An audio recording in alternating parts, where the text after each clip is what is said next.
এক এলাকায় একজন পীর সাহেব ছিলেন। এই পীর সাহেব তার নদীর দুই পাশে মুরিদ ছিল, উত্তর পাড়ে দক্ষিণ পাড়ে, দোনো পাড়ে মুরিদ ছিল। তো উত্তর পাড়ায় মুরিদ এবং দক্ষিণ পাড়ার মুরিদ তারা পীর সাহেবের জীবদ্দশায় বিতর্কে লিপ্ত হলো যে পীর সাহেব হুজুর মারা গেলে কবরটা কি তোমাদের এখানে হবে নাকি আমাদের এখানে হবে, এটা নিয়ে গন্ডগোল দেখা দিল। উত্তর পাড়ার লোকেরা বলছে অবশ্যই উত্তর পাড়ে হইতে হবে, দক্ষিণ পাড়ার লোকেরা বলছে অসম্ভব, এখানেই হইতে হবে কবর। এটা নিয়ে যখন গন্ডগোল দেখা দিছে তখন এবার উত্তর পাড়ার লোকেরা তারা দেখলো যে আমরা তো একটু দুর্বল, হুজুর মরলে কবরটা তো আমরা পাবো না, এখানে বরকত তো পাবো না। তো এই জন্য ওরা রাতে হুজুরকে ধরে এনে মেরে কবর দিয়ে দিছে। এই মাহফিলের দুইটা সমালোচনার দিক আছে, আমি কি সেটা বলতে পারি না? শুধু পাম্পটি দেব? শুধু পাম্পটা দিলে হবে? সম আলোচনা থাকতে হবে, ভালো মন্দ দুইটারই আলোচনা থাকতে হবে, তাহলে সামনে আপনারা সেটা সংশোধন করতে পারবেন। এই দুইটার মধ্যে এক নম্বর হলো বক্তাকে অনেক দূর থেকে রিসিভ করে সামনে 50টা মোটরসাইকেল বাঁশি বাজাইতে বাজাইতে হুঁচিল দিতে দিতে রাস্তাঘাট বন্ধ করতে করতে আসা, এটা আমার খুব অপছন্দনীয় একটা কাজ। এই কাজটা আজকে আপনারা করছেন, কি আপনারা নাখোশ হইতেছেন?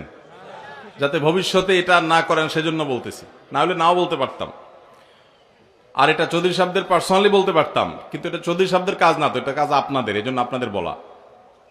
আমাদের যুবক ভাইরা আপনারা অতি উৎসাহী, ভাইরাল হুজুরের সাথে একটু ছবি তুললাম, তাহলে এটা কি আল্লাহর জন্য হলো না দুনিয়ার ধান্দা হলো? এটাতে কি সওয়াব আশা করা যায় না গুনাহ আশা করা যায়? দুনিয়ার ধান্দা যদি এই কাজ করেন, রাস্তাঘাটে মানুষের চলাচল বন্ধ করে দেন, এটা কখনো ভালো কাজ হতে পারে না। কয়দিন আগে কসবা এক প্রোগ্রামে এরকম অনেকগুলো মোটরসাইকেল সামনে, তো আমি আমার ড্রাইভার সাহেবকে বললাম খুব কৌশলে এদেরকে অ্যাভয়েড করে পাশ কেটে চলে যাও।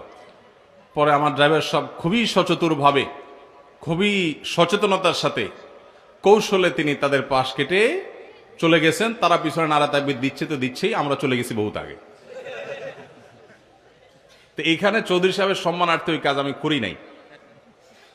কিন্তু আপনারা যুবক ভাইয়েরা বিভিন্ন মাহফিলে এইভাবে এই যে ওলামায়ে কেরামকে আপনারা কড়ন দিয়ে নিয়ে যান, এটা আলেমদেরকে মহব্বত করেই হয়তো অনেকে করেন, অনেকে হয়তো দ্বীনের জন্য বা আলেমদের প্রতি ভালোবাসা থেকেই করেন, কিন্তু এটাতে মানুষের স্বাভাবিক চলাচল ব্যাঘাত হয় না? হয় না? এই স্বাভাবিক চলাচল যদি ব্যাঘাত হয় তাহলে সেক্ষেত্রে সেটা কখনো ভালো কাজ হতে পারে না। আমরা অনেকে এগুলো করি, দ্বীনি কাজ, ধর্মের কাজ, ইসলামের কাজ। মানুষ হয়তো আপনাকে কিছু বলছে না, একজনের তাড়াতাড়ি যাওয়া দরকার, একটা অ্যাম্বুলেন্স হয়তো রুগী আছে, আপনি আপনার মেহমানরে স্বাগতম জানাবেন, আপনার ঘরে আয়না ভালো করে স্বাগতম জানান, কিন্তু পাবলিক প্লেসে মানুষের রাস্তা চলাচল বন্ধ করে আপনি স্বাগতম জানালে এটা কখনো গ্রহণযোগ্য হতে পারে না। কিন্তু মাহফিলগুলোতে কিছু যুবক ছেলেফেলেরা আছে, তারা নাছোড় বান্দা, না না আমরা হুজুরে আনবই আনবো, হুজুরে আনবই আনবো। এই যে হুজুরের প্রতি অতিভক্তি, এই অতিভক্তি কখনো ভালো হতে। এক এলাকায় একজন পীর সাহেব ছিলেন। এই পীর সাহেব তার নদীর দুই পাশে মুরিদ ছিল, উত্তর পাড়ে দক্ষিণ পাড়ে, দোনো পাড়ে মুরিদ ছিল। তো উত্তর পাড়ায় মুরিদ এবং দক্ষিণ পাড়ার মুরিদ তারা পীর সাহেবের জীবদ্দশায় বিতর্কে লিপ্ত হলো যে পীর সাহেব হুজুর মারা গেলে কবরটা কি তোমাদের এখানে হবে নাকি আমাদের এখানে হবে, এটা নিয়ে গন্ডগোল দেখা দিল। উত্তর পাড়ার লোকেরা বলছে অবশ্যই উত্তর পাড়ে হইতে হবে, দক্ষিণ পাড়ার লোকেরা বলছে অসম্ভব, এখানেই হইতে হবে কবর। এটা নিয়ে যখন গন্ডগোল দেখা দিছে তখন এবার উত্তর পাড়ার লোকেরা তারা দেখলো যে আমরা তো একটু দুর্বল, হুজুর মরলে কবরটা তো আমরা পাবো না, এখানে বরকত তো পাবো না।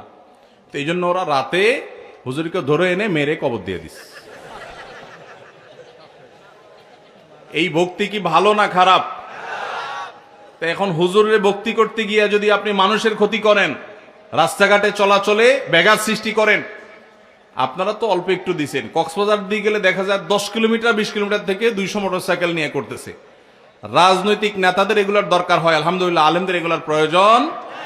আলেমদেরকে মানুষ দিলের গভীর থেকে ভালোবাসে, ভয়ের চোটে ভালো। এদেশে সালাম বেশি প্রায় 2 শ্রেণীর মানুষ, হুজুররা পায় আর রাজনৈতিক নেতারা পায়। রাজনৈতিক নেতাদেরকে অনেক ক্ষেত্রে সালাম দেয় ভয়ে, আর হুজুরদেরকে সালাম দেয় হলো শ্রদ্ধা এবং ভালোবাসা। অতএব ওলামা ইকরামের শ্রদ্ধা এবং ভালোবাসা, এই সমস্ত লোক দেখানো কাজ করার দরকার নাই। আমরা অন্তঃস্থল থেকে তাদেরকে গভীরভাবে ভালোবাসা দেবো ইনশাআল্লাহ। দ্বিতীয় যে জিনিসটি খারাপ লেগেছে সেটা হলো, আমি কাছাকাছি আসার সময় আমি খেয়াল করলাম কোন একজন আলোচক আলোচনা করছেন। সে আলেমের, সে আলোচকের আলোচনা বন্ধ করে দিয়ে তাকবীর শুরু করে দিছে।